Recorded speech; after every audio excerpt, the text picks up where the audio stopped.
In Japan, when the sun dips below the horizon and the final school bell echoes through the empty halls, a different kind of life begins. Every school in the country, from the neon-lit districts of Tokyo to the silent villages of the countryside, holds its own set of dark secrets. These are the Gaku no Kaidan, the 7 mysteries.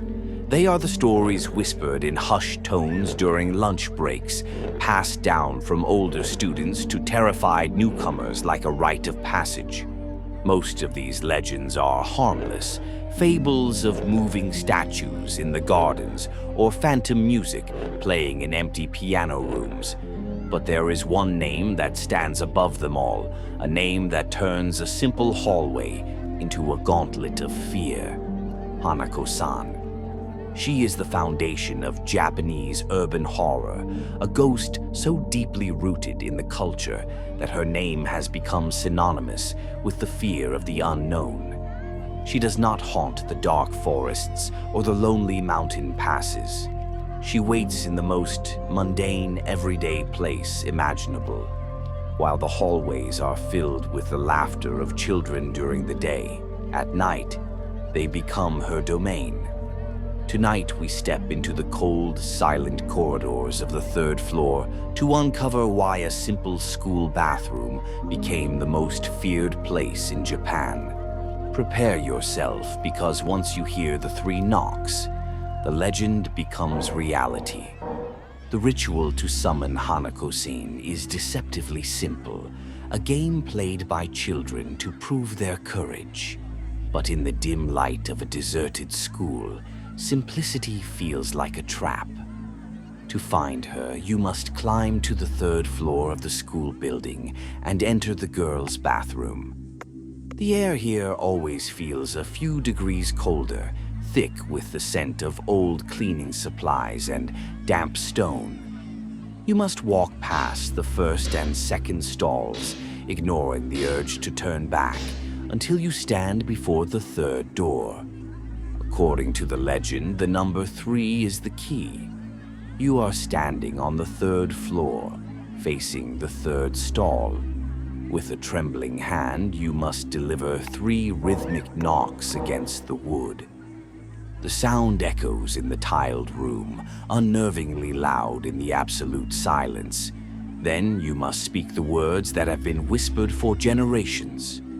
Hanako-san, are you there? For a heartbeat, there is only the sound of your own breathing.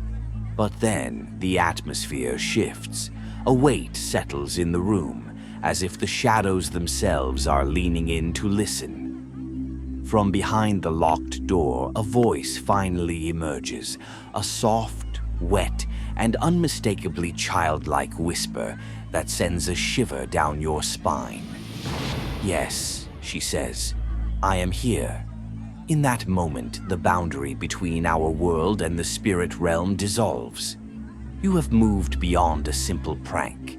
You have invited a fragment of the past to look back at you. To understand the spirit behind the door, we must travel back to a time of fire and falling ash. While there are many versions of her story, the most haunting one takes us to the days of the Second World War. Imagine a young girl no older than 10, living in a world where the sky often screamed with the sound of air raid sirens. During one such attack, panic gripped her school. In the chaos of the evacuation, she was separated from her teachers and friends. Terrified and alone, she sought shelter in the only place she could find: the girls' bathroom on the 3rd floor. She ducked into the 3rd stall, locking the door and pressing her back against the cold wood, praying for the explosions to stop. But the bombs found the school building first. In a matter of seconds, the ceiling collapsed, turning her hiding place into a tomb of concrete and twisted metal. She died waiting for a rescue that never came, her final moments filled with suffocating darkness and the scent of burning dust. This immense trauma anchored her soul to the site of her death. She didn't pass on. She became a permanent resident of the architecture, a ghost trapped in the final moment of her life. The red skirt she wore that day became her eternal shroud, and her desire for company became a spectral hunger. She isn't just a monster. She is a tragic echo of a history Japan tried to forget, a child who is still waiting in the dark for someone to finally open the door. When the lock clicks and the heavy wooden door of the third stall begins to swing open, time seems to stop. You expect a monster, but what you see is far more unsettling because of how human it appears. Standing in the dim, flickering light is a small, pale figure. She wears a vibrant red pleated skirt, the same one buried under the rubble decades ago, and a crisp white blouse that looks untouched by time. Her hair is cut in a stiff, straight bob, a style from a forgotten era, framing a face that is as white as porcelain. But it is her eyes that haunt you. They are not the eyes of a child. They are dark, bottomless voids that have stared into the heart of a firestorm. There is a profound, unnatural stillness about her. She doesn't breathe, and she doesn't move, yet the air around her vibrates with a cold, static energy. Sometimes she is seen holding a small, blood-stained ball or a tattered doll, remnants of the life she was forced to leave behind. The horror of Hanako-san lies in the uncanny valley. The realization that this innocent-looking girl is a vessel for an ancient, restless grief. If you look too closely, you might see the faint, grayish tint of her skin, or the way her shadow doesn't quite match her movements. She doesn't need to scream to terrify you.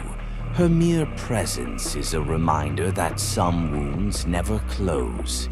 She is a fragment of the past that refused to fade, waiting for someone to acknowledge her existence, even if that acknowledgement is the last thing they ever do. The legend of Hanako-san is not a single, frozen story. It is a living entity that shifts across the map of Japan. In some regions, the innocent image of the girl dissolves into something far more predatory. In Iwate Prefecture, the entity is described as a massive, three-headed lizard that mimics a child's voice to lure students into its reach. In other schools, it is the bloody hand, a gore-stained limb that erupts from the drain to drag its victims into a dark, watery abyss. These variations prove that Hanako is a vessel for our deepest, most primal anxieties. But why does she remain so vivid in our minds decades later? It is because she represents more than just a ghost. She is a reflection of the fragile innocence that schools try to protect and the hidden traumas they often overlook. She is a symbol of the isolation every child feels in a crowded hallway and the fear of what might be waiting when the lights go out.